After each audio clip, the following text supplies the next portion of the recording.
I'm here today. My name is Charles Thayer. I'm here to talk about the death and brutal murder of my mother, America Thayer. In order to understand the true impact this has had on my family, you should probably know a little bit about the history of my mother and I.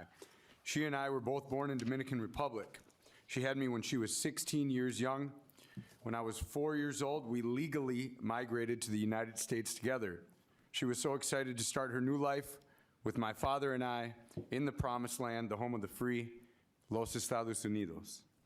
Being that she was such a young lady, it literally felt like we were brother and sister still learning the language and culture together. I loved having such a young mother.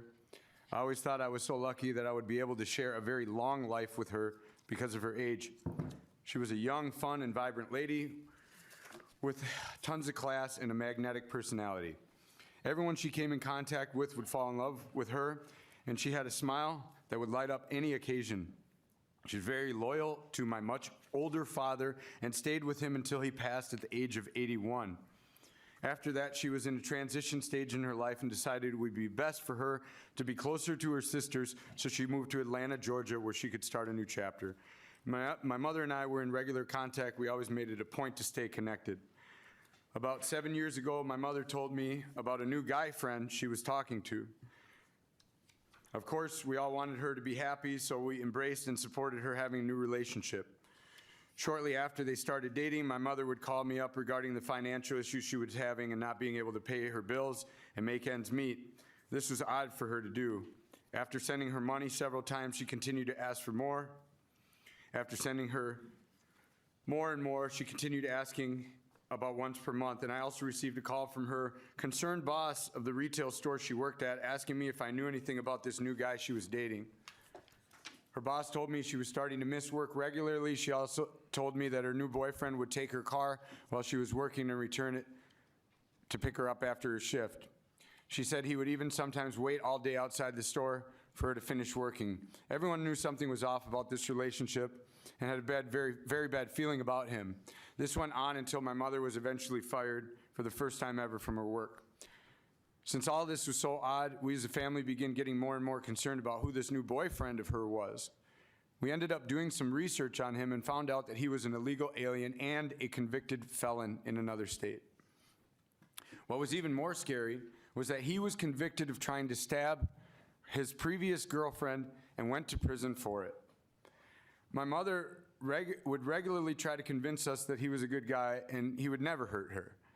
That was until she called me up a few weeks later crying about him beating her up, and she ended up having a broken wrist. This is when we knew she was with a woman abuser. We still never would have imagined what would eventually have happened to her and why we're all here today. The concern we had for her would remain, but the contact I had with her was becoming less and less. I would only hear from her when she was needing money or when he would beat her up and threaten her life. Those calls would continue to get more and more desperate over the years. After sending them tens of thousands of dollars in payments for vehicles and deposits on apartments, their situation stayed the same and would always revert to rock bottom. They ended up homeless, unemployed together, but of course, unemployed was his regular status. She would work and earn the money from 3 jobs, and he would wait for her to bring it home so he could spend it on drugs, alcohol, nothing productive, and then beat her up some more. Eventually, we gave my mother a way out, moved back with us to Minnesota, and leave the abuser behind. She did take up our offer, and we flew her back to Minnesota with a one-way ticket. This was another new start for her. But after just a few weeks, she was talking to him again. She eventually convinced us that he wanted to change, that he wanted to get his citizenship, earn a job, and build a family with her. Her desire to get back with him eventually got to us even, and we decided to help him and her so they could be together and start over again closer to us. We paid for him to come to Minnesota. We gave him money so he could start the process and become a citizen. We bought them another car so they could commute to work, and we paid for another deposit on an apartment. Things seemed well for about 2 weeks, and then the phone rang again. Son, he beat the crap out of me. My mother would plead as she cried hysterically. She would leave him. Then a few days later, she would take him back. This happened so many times. Sometimes the police were called and sometimes not. Eventually, we as a family told her he was just too dangerous to bring around the rest of us. So if she wanted an in-person relationship with us, she would have to leave him.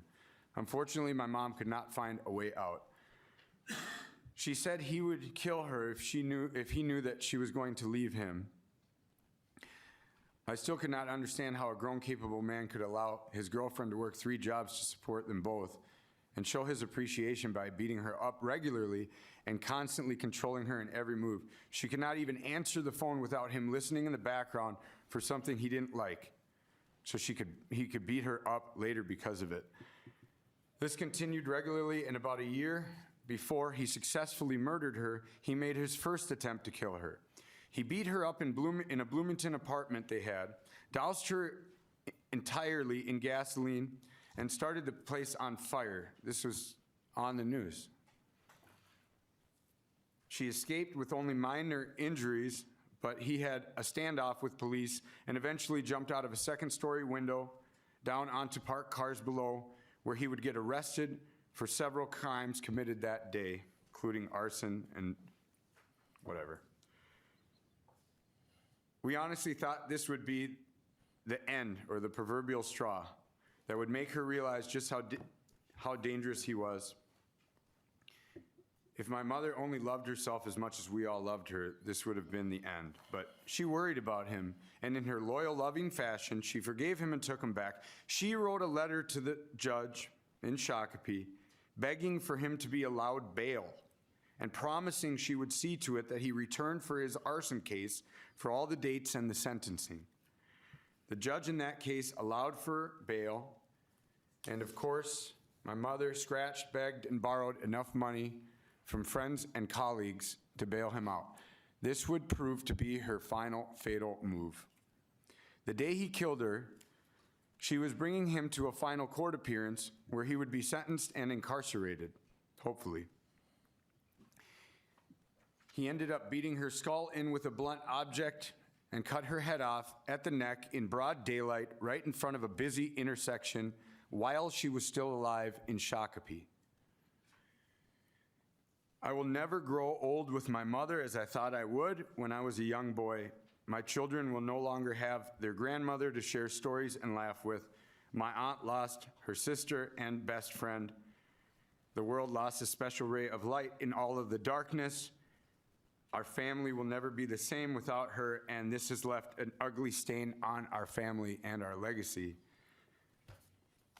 The only question I really have left is how anybody on any side of any aisle would ever have a problem with reporting dangerous criminals to ICE so they can be considered for deportation immediately.